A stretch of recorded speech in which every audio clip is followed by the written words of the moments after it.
I am really delighted to have an opportunity to be here today, and I really want to thank y'all very much for inviting me and honoring me with this opportunity. It's also a great opportunity for me to check in on my niece, Katie Younger, who is a freshman here. I had never visited this campus, and I wanted to find out where she hung out. And I'm telling you, my experience is she has picked a great college, and I'm really happy for her.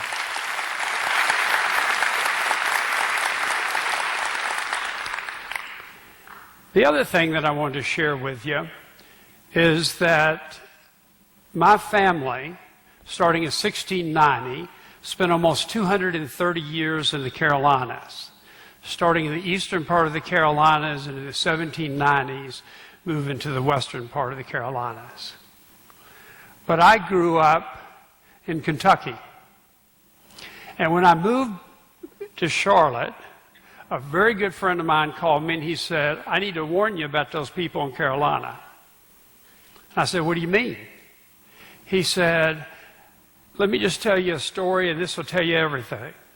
He said, if a Kentuckian went down to North Carolina to go fishing, I think it was Lake Norman, he'd been fishing all day, and he came walking up the path at the end of the day carrying a basket of fish and a fishing rod, and he was stopped by a North Carolinian. And he asked him a question, "Where you been?" And the Kentuckian said, "I've been fishing." And the North Carolinian said, "If I can guess the number of fish in your basket, will you give me one?" And he says, "If you can guess the number, I'll give you both of them." So the North Carolinian said 3. And the Kentuckian said, "You only missed it by 2. A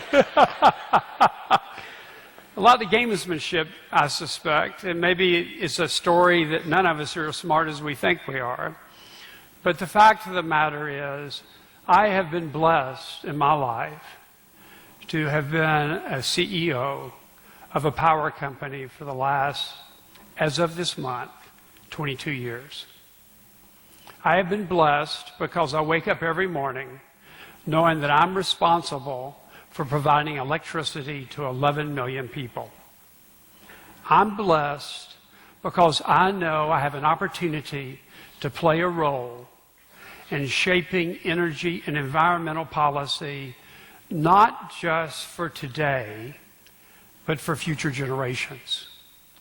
And I believe central to the success of our country is our ability to have good energy and environmental policy where we've really connected the dots and that we have a focus on it in a way that will make a fundamental difference. Job one for me is providing affordable, reliable, clean electricity 24/7, 365 days a year. That sounds simple. But what's difficult about it is I have to make trade-offs in every decision about what type of power plant I build or what kind of investment I make, a trade-off between affordability, reliability, and clean. My environmental friends look through the single lens of clean, and they want all my decisions to be consistent with their objectives. The consumer advocates that I deal with look through the lens of affordability, and they want all my decisions to be made on what's the low cost. The industrial customers that we serve look primarily through the lens of reliability and through affordability, and they want to make sure that that's my highest priority. But the reality of my job and the people of our company is to be able to make those trade-offs. What I want to share with you today is our vision of where I see the power industry going and our company sees the power industry going in the future. But first of all, I want to take you back in time. I want to take you back to 1910. I'm probably the only one in this room that remembers it. But if you go back to 1910 in our country, before we started down the road of electrification of America, before we took the mission of providing universal access to electricity to every home and business, think about what the world looked like in 1910. In 1910, if you went to Cleveland or Pittsburgh or Chicago or any of those major cities, you couldn't see your hand in front of you. They were burning coal in the fireplaces. They were burning wood in the fireplaces. They had kerosene lights. And that was a problem of many cities throughout our country.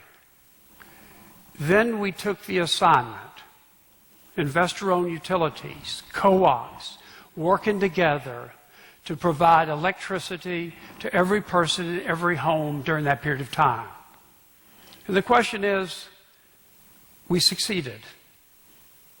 And if you think of it in terms of affordability, the price of electricity today is the same as it was in real terms 50 years ago. If you think of it in terms of reliability, 99.99% of the time we provide electricity to our customers. If you think of it in terms of clean, just imagine what those cities look like. Now it's replaced with electricity, and they're not burning coal in the fireplaces. And actually, I grew up in a home that was built in 1906, so we had fireplaces in every room because they burned coal, they burned wood. And we cleaned up not just by the early electrification, but with the passage of the Clean Air Act in 1970 and the Clean Air Act amendments in 1990, we have dramatically reduced the emissions of sulfur dioxide, nitrogen oxide, and mercury from our power plants. So we've done a great job with providing universal access.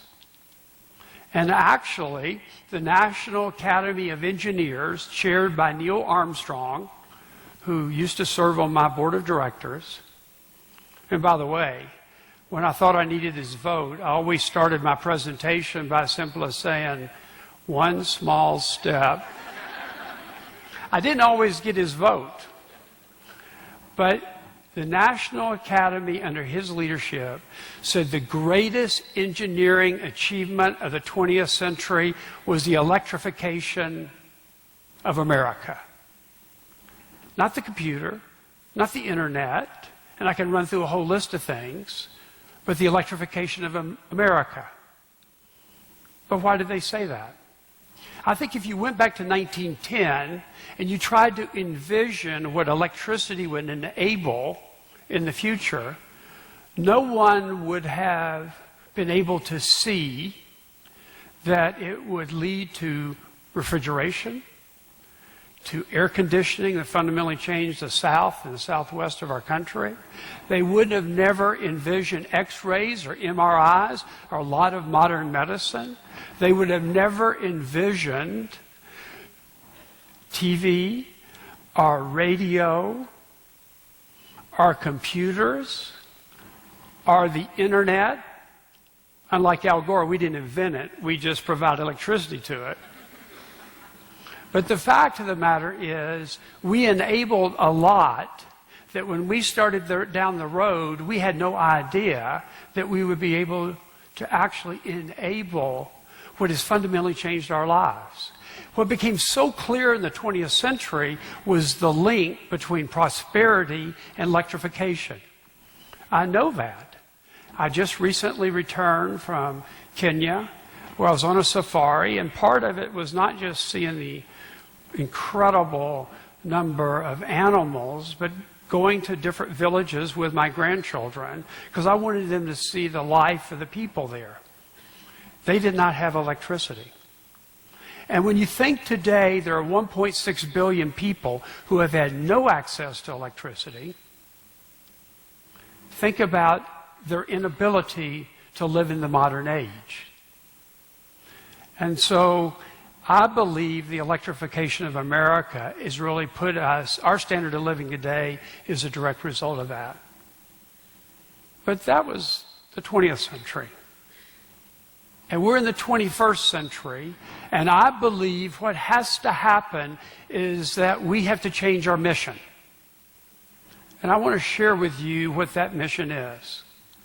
First, we have to modernize and decarbonize our entire generation fleet. Here's a reality. By 2050, virtually every power plant that we own and operate except hydro, and assuming we don't extend the license on our nuclear, are going to have to be retired and replaced. In a sense, I stand here today, our company has a blank sheet of paper as to what to build. The challenge is the uncertainty that we face with respect to environmental regulations on coal, uncertainty about whether solar and wind prices will come down and be more affordable, and our ability to integrate them into the system, uncertainty with respect to how used fuel is handled from nuclear plants.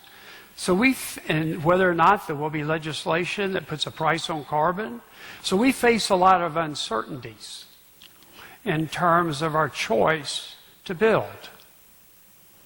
But our mission statement and my deep conviction is that in the 21st century, we're going to build a company predicated on principles of sustainability.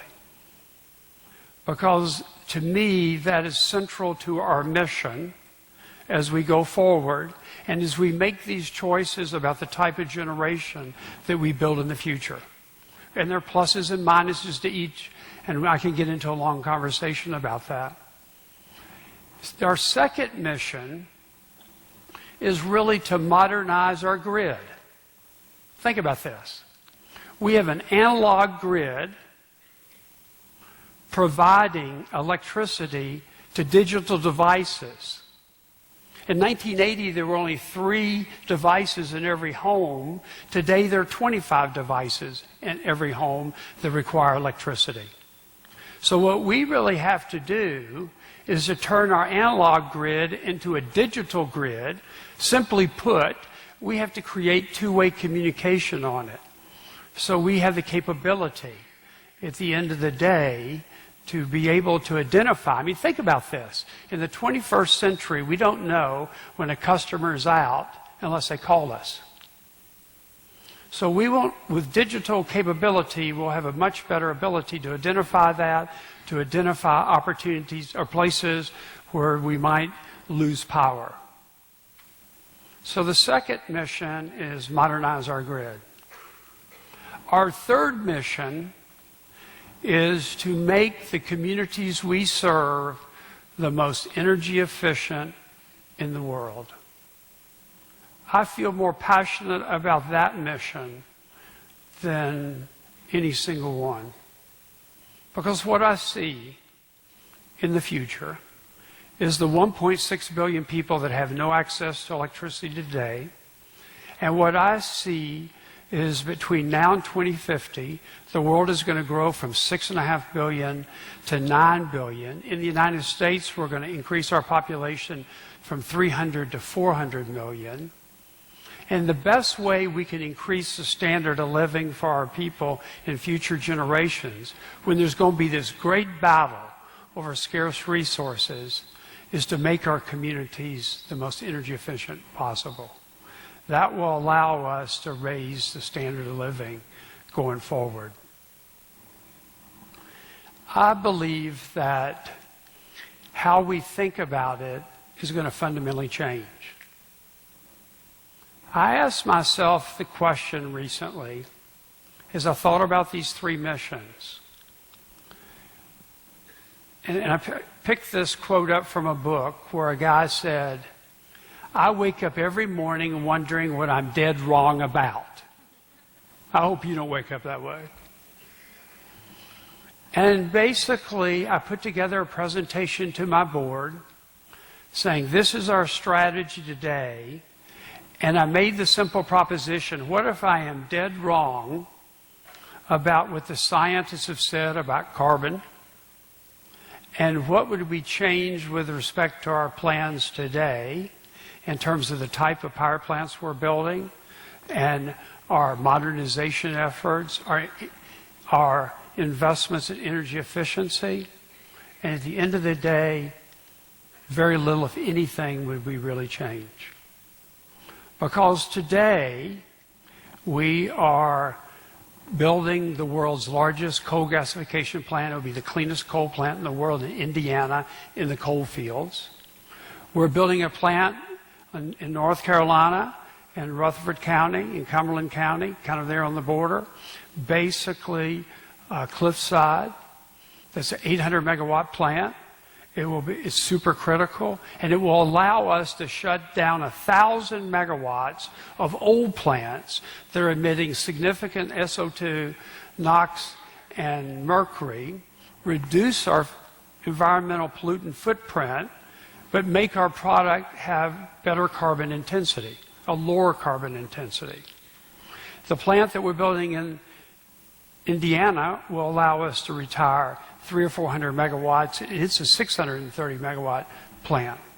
I say that to you because we've started early on to modernize our grid, and what can be a better time to do it when money is as cheap as it is today, and we're the most capital intensive industry in the world, and we've bought $8 billion in the last 2 years at about 5% with a 12-year maturity.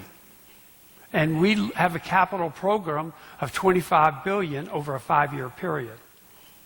But starting now, we're doing something else that's very important for our customers. We see environmental regulations coming on coal plants over the next 5 years that's going to lead to us shutting down a large number of our old coal plants that have not been retrofitted. But by starting now, we're able to smooth the cost impact out on our consumers. And that is really important rather than waiting to the last minute. And in our business, you don't wait to the last minute because you have to look down the road. I like to tell people that our vision has to be 30, 40, 50 years because when we build a power plant, it's going to last that long. I live in a world where energy and environmental policy is dictated by people that think in terms of 2, 4, and 6 years. Guess who they are? Congress. Congressman 2 years, president 4 years, senator 6 years. So their time horizon is pretty limited. My job is to convince them to take a long view for the good of the country as we make these decisions and make these trade-offs. You know, when you think about sustainability, sustainability is nothing more than making trade-offs between people, profits, and the planet. And if you go to our website, you'll see how we're actually making that happen. And it would take too long for me to explain the questions that we ask. But simply put, every major investment, every major decision we made is really made based on these sustainability questions that you'll find on our website. I mentioned that in terms of sustainability, I started out by talking about coal plants. And to a lot of people, that's bad news. Coal plants emit, and it's a lot of emissions and environmental issues associated with mining of coal and the burning of coal. But it's an available resource we have in this country. And the electric grid, unlike the auto industry, we have 5 different ways to produce electric industry. The auto industry really only has one, and that's gasoline and oil. And we're in a unique position. And we know that the technologies of each of these need significantly advancement in order to be equal contributors in a low-carbon world. I talked to you about coal, but we're also building in North Carolina 2 gas plants. We've got 2 nuclear plants on the drawing board, one down in Cherokee County, South Carolina, that we're looking to build, and we're far along in the approval process. because nuclear technology is the only technology we have today that provides electricity 24/7 with zero greenhouse gases and none of the other SOx, NOx, mercury emissions that a coal plant has. And gas, a lot of people say, boy, that's the answer. But the reality is has 50% of the carbon footprint of coal. So from my standpoint, we're building coal, we're building gas, we're building nuclear, and 3 years ago we owned no wind. We've invested $1.5 billion in wind, and we have 1,000 megawatts of wind, primarily where the wind blows. Texas, Oklahoma, Colorado. We haven't built any wind in North Carolina because the wind doesn't blow here, except maybe around Raleigh. Maybe we could put some windmills around Raleigh, and that would work out a little bit. But the fact of the matter is we're not going to build them on the ridge lines where the wind blows, and we're not going to build them on the coast for now. But the fact of the matter is we don't have that resource, but we do have sun. And as you may know, we've invested in sun and solar power because we're one of the only companies in the country. There's a program where we're actually putting solar on the rooftop of our customers in North Carolina. And we've built 10 megawatts. It's come in cheaper than we told the commission, $8 million less. And at the end of the day, the solar panels that we've installed, we pay people to let us put the solar panels on the rooftop because we think of their rooftops as power plant sites. We pay them. And then we roll the cost into our coal and our nuclear, which is very low. And at the end of the day, we have enough solar capability to actually power 1,300 homes here in the Carolinas. When you add up, now most of it is built on commercial flat rooftops, but that's the first start when you're developing these kind of programs. So we are building solar, wind, coal, nuclear, natural gas. Because in a world of uncertainty, you have to have a portfolio of options. And what we're really trying to do is to pursue this portfolio of options. I want to really bring the last part of my discussion around to energy efficiency. Because I feel most passionate, as I mentioned, about that. I feel like that is where we can fundamentally change the paradigm. Historically, our business was generation, transmission, distribution, the meter. I believe our business will ultimately be to the device in the home.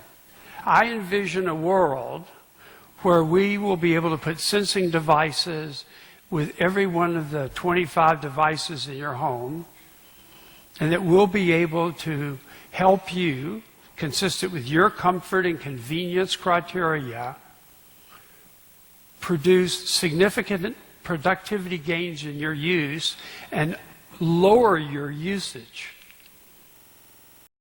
Because I think that's critical for us to start on that road, because while the real price of electricity has been flat for 50 years, the reality is the real price of electricity is going to go up over the next 20 to 30 years, and I want the control in the hands of my customers, and I want to be leading on energy efficiency so they're going to have frustration with higher prices, but they can control their usage. And I think that clearly is the right answer. The other thing that I feel strongly about is that as we start to think about this, and this is a more provocative way to say it, that our customer in the future will be the device, and the person that owns it will be the one that pays us. We're going to still love you a lot as a customer. But I say that way because I see our ability to write software, understand the algorithms of usage in every home, understand the algorithms of the usage between different neighborhoods, different customer classes, all optimized against the grid. Yes, we'll sell kWhs, but we're also going to be optimizing usage, and we're trying to change the regulatory paradigm to compensate us to do that. And we're on the way to making that happen. So energy efficiency, to me, is something that will be transformative and a change in our business model going forward. But before I conclude, I'm going to take a drink. And I promise you this is water, unless anybody's confused.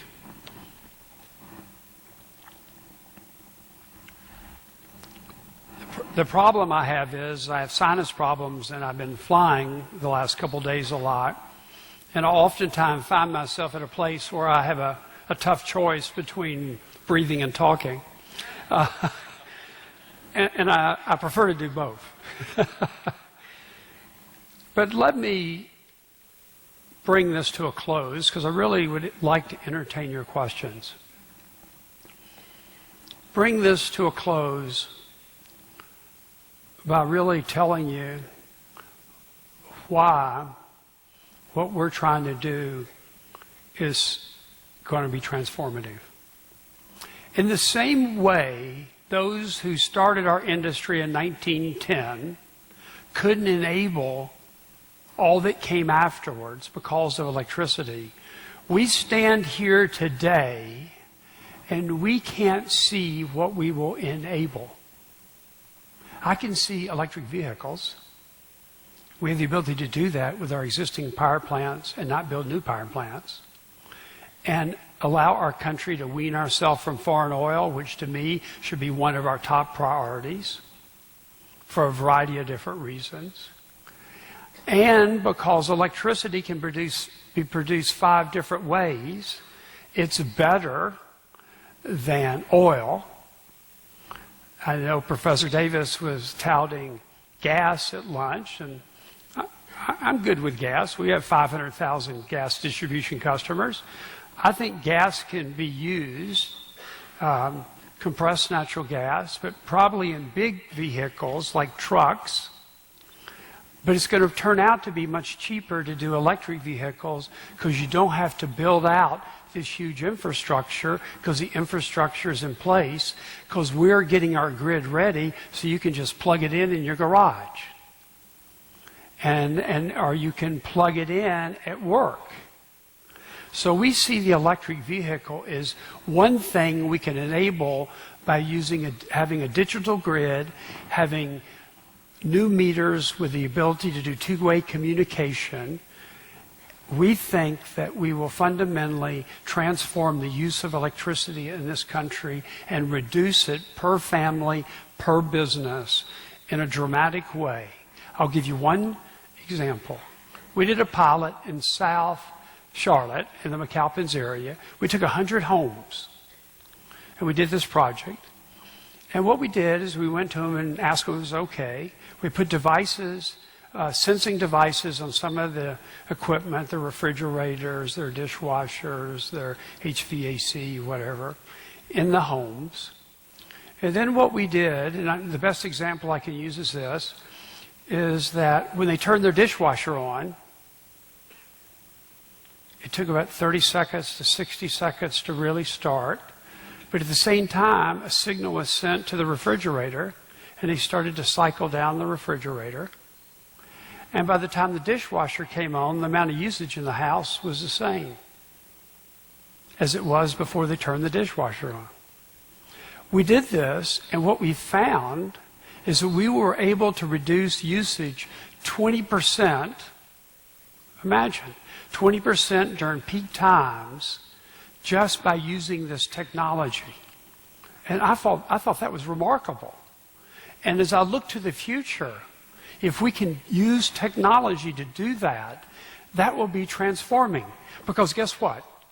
When you throw the switch to turn on electricity, my bet is you don't say coal. Does that come from a coal plant?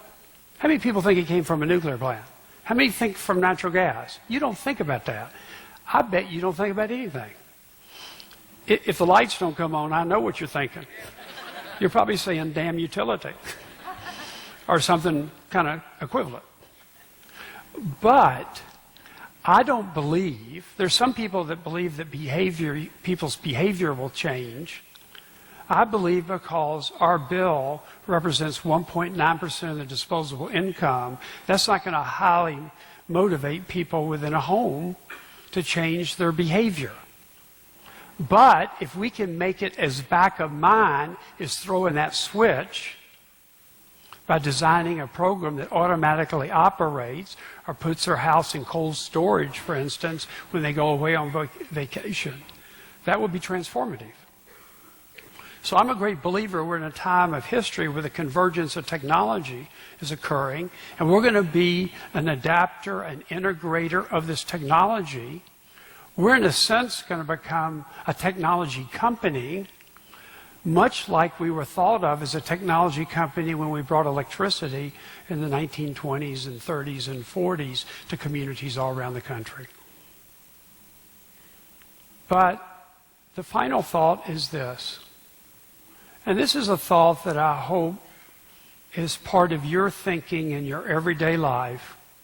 I pray that it's the thinking of the leaders of our country, is that what we need more than anything else today is cathedral thinking. And you say to me, well, cathedral thinking, what is that? It's really about having a long view of the future and making decisions about the future, even though it's uncertain. And the reason I call it cathedral thinking, because I've had the great opportunity to visit some of the great cathedrals of Europe. And what I learned is they weren't built in 10 years or 20 years. It actually took them many 100 years or more, and given the lifespan of people then, that was 3 or 4 generations. The architect who designed it never saw it finished. The people that worked on the foundation never saw the walls or the stained glass windows. The people that worked on the walls never saw the spires. And the people that worked on the spires never saw all the marriages that took place, all the children that were baptized, all the personal experiences that occurred in that cathedral in the 300 to 400 years that they lasted and continue to last. And actually the greatest example of cathedral thinking is in Florence, the Duomo, where they started, they laid the cornerstone in 1295, and they were going to put a huge dome on it. They had no clue about how to design the dome. But they said, we'll figure it out. And they went 100 years building it, still no clue as to how to build the dome.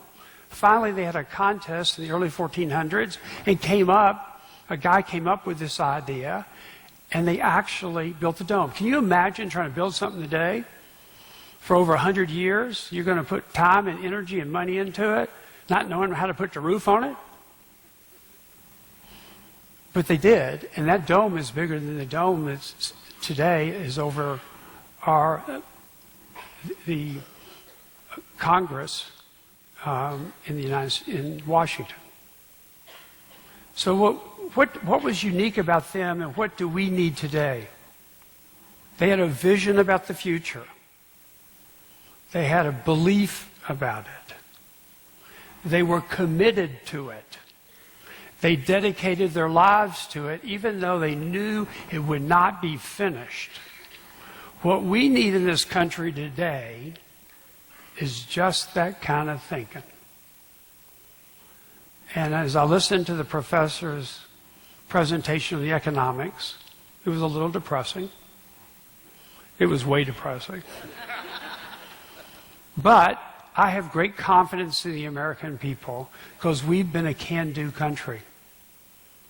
And we're beginning to look a lot like a lot of our ancestors from Europe, which I call the chattering class.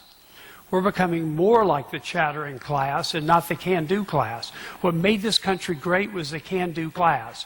What made this country great is that we had cathedral thinking when we built the transcontinental railroad across this country. We had cathedral thinking during those times.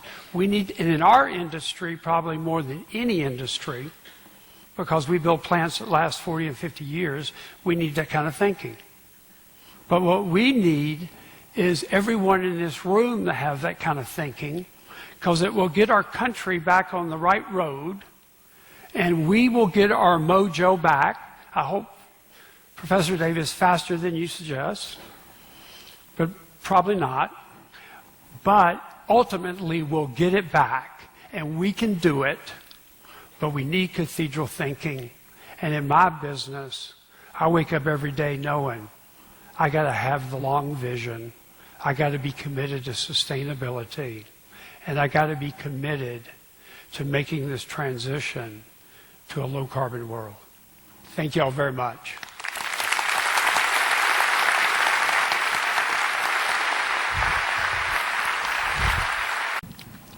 I'm also, even though I've been a CEO 22 years, one of the reasons I have is because I'll take advice and counsel. And it can be a question, or you can be something you'd like to tell me to do, not where to go. Yes, sir, I have a question. You mentioned that politicians often operate under 2, 4, and 6-year horizons, while your job involves taking a longer-term perspective on meeting the needs of the energy needs of our country in a reliable, affordable, and clean manner. Our question for you is, what's the role of government in influencing the so-called real price of energy? Because my understanding is that coal and nuclear energy actually receive enormous government subsidies that make them cost-effective as they are today. What is the role of the government to actually shift those incentives towards renewable energy? Because the fact of the matter is, sunshine all over this country, and the wind blows in many places, and we do actually have the resource here in the mountains and on the coast, and as I said, sunshine everywhere. We really need to be shifting towards harnessing that, and that's not going to happen. It's not going to become cost competitive as it needs to until the government actually shifts those incentives. That's a very good question. It's a very complex question, and it's an hour answer. But I'm going to abbreviate the answer because I think it's a profound and important question. First of all, on the subsidies. I've seen an independent study done on the subsidies. And the subsidies basically show you that wind and solar have the highest subsidies of any of the other alternatives. We're in that business. I know that. Because when I invest in a wind farm, I get 38% of my money back the first year with the way the tax subsidy works.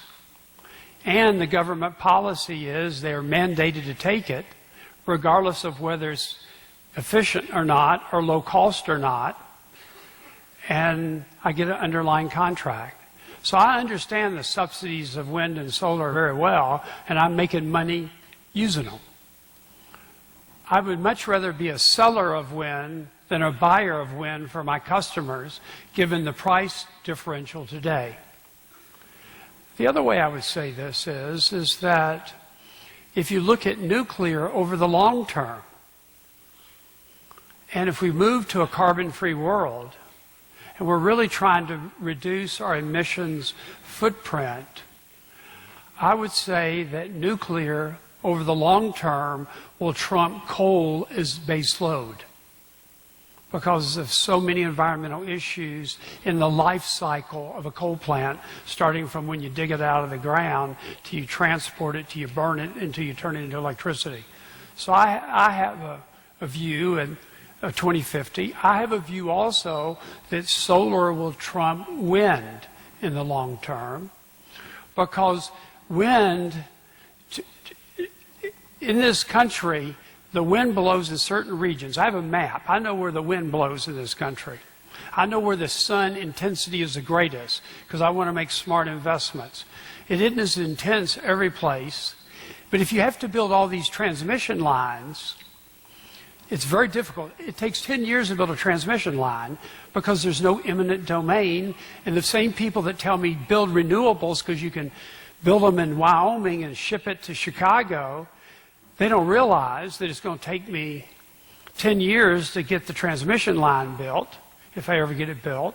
And what they also don't tell you is the fact that for every megawatt of wind, because it's intermittent, you've got to build 1 megawatt, and they debate this, between a half a megawatt or 1 megawatt of natural gas plants to back it up. Because people have come to expect electricity 24/7. Not just when the wind blows, not just when the sun shines, but 24/7. And so, again, I believe, and I actually think I'll be here in 2050. And I'm 63. And you're saying not possible. Actually, I'd love to be a CEO at 102. I don't think my board's going to let me do that. And if I did, I'd disappoint a lot of management teams who want my job. Although my great-grandfather from the mountains lived to be 104. So there's an outside shot. The reason I say that is because nobody completely connects the dots of the choices. There are pluses and minuses of nuclear and coal and wind and solar and natural gas. And there's one story narrative if you think of it in the next 10 years. It's another answer if you think of it 30 years from now, and another answer if you think about it 40 years from now. So it's a very complex calculus, and it's not quite as simple as you suggest it is in terms of, again, remember my job, affordable, reliable, clean, 24/7, 365. So I think we're on the road to that going forward. And thank you, because that was a very tough and really great question. Other questions? Yes, sir.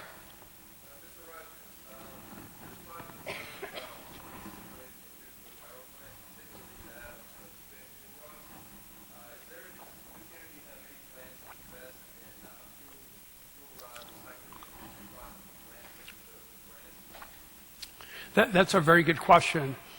You know, the interesting thing is, just a little piece of background. Our government, when we built these nuclear plants in the 60s, 70s, and 80s, made a commitment to us that they would store our used fuel. And so we had a surcharge to our customers, and they collected $30 billion from us. They've only spent $8 billion of it. And they were supposed to be able to store it starting in 1998. And Yucca Mountain was a place that we picked, and here we are with an administration that shut down Yucca Mountain. So I believe the only way we solve the used fuel problem is not with the government, but we have to do it ourselves. And actually, I've been to Le Hague, which is a recycling center in France, and I stood in an area not too big like this, where they had 75 to 85% of their electricity comes from nuclear. All their used fuel was in an area, maybe, I can't do this, I'm a lawyer, I'm not good at picking distances, but an area not much bigger than this. I believe recycling is the answer. I'm prepared to invest in recycling facilities because it is a really smart thing to do, because much of the fuel capability in a spent rod is still in there. So if you think of it from a sustainability standpoint, reusing the fuel that's in there makes sense, but you also reduce the amount of storage you have to have. But let me give you a statistic that's important. And that's why I picked nuclear over coal long term. The statistic is that you can take, remember, 20% of the electricity in this country comes from nuclear. We're the largest producer in the world, twice as much as any other country. We can take all our spent fuel and put it on one football field 15 feet high. Think about that. If we recycled it, it would be a fourth of that, roughly. So I believe recycling is the answer. I believe it's going to take public-private consortiums, a number of companies maybe to do it. We need to change the law so that we can step up and make the investments in it. And while we ask for that, I want my 28 billion, doing the math wrong here, I want my 22 billion back to help us build the recycling facilities with interest from the government. I'm not sure I'm going to get either one, but I'm going to ask for it. But your question is right on. Recycling is the answer. Let me make one other point that just occurs to me that really plays off the question that the gentleman first asked. I had an opportunity to give a speech recently to the Nature Conservancy here in North Carolina. And what I didn't understand, I read all the literature to learn about how they thought about the issues, not knowing exactly kind of how they would approach it. And one of the things that they're very concerned with, because their mission is really to preserve land, buy up wetlands, make investments in coastlines. And we've done many projects over the last 20 years with the Nature Conservancy. But they had a really interesting concept their scientists think about, and it's called energy sprawl. You could take a 1,000 megawatt nuclear plant and put it in 1/3 of a square mile, and to get the equivalent of the same amount of generation from solar, it would be 40 square miles, and the equivalent in wind is 200 square miles. So if energy sprawl and preserving the natural land is a concern of yours, then that kind of makes the argument for nuclear versus these other two alternatives, which only are intermittent going forward and require the building of gas plants to back them up. But recycling is an answer, and our country's got to come to grips with it. The reason we said no to recycling, I was in the Carter administration, I remember. Also served in the Reagan administration to show you my flexibility. But in the Carter administration, Jimmy Carter wrote an executive order that said because of non-proliferation, that or proliferation issues, that we shouldn't do recycling in this country. But the French went on and did it and had no problem. Today, there are 61 reactors being built around the world. We got a nuclear renaissance going around the world, and we're not building a single nuclear plant. And yet, China is building 24. They're building them in the Middle East. Saudi Arabia says they want to build 15 of them. By the way, that's with our money because of the oil that they ship to us. And they're getting prepared for the future. They're taking the long view. And so if proliferation was an argument in the 70s, it is not an argument today because of these 61 reactors that are being built around the world. So I would end with this point. In our experience with nuclear, there hadn't been one death. It's been safe, it's been reliable, and that's in sharp contrast to coal or natural gas or some of the other alternatives. Great question.